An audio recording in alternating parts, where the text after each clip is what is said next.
Hi everyone, in this lecture we are going to talk about place items property. Now the place items property is a shorthand for align items and justify items. So it's going to accept two values, either of the four values for justify items or align items.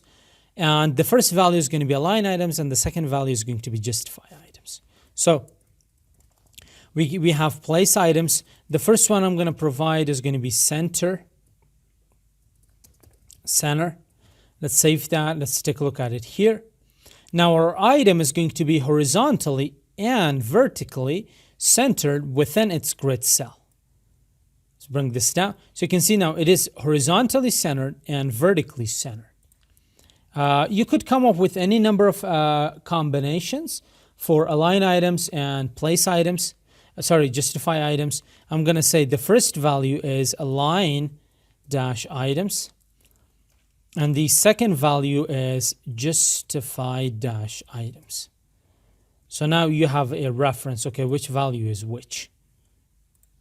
Let's just remove this one. There we go. So let's say place items.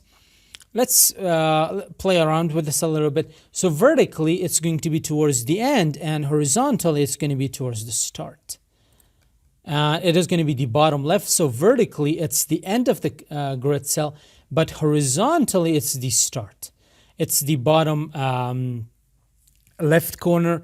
Let's make it appear on the top right corner. So in the top right corner, vertically, it's going to be start, but horizontally, it's going to be end. So place items, start, end. Let's save that. There we go. They're going to go to top right corner. What about bottom? Top left corner?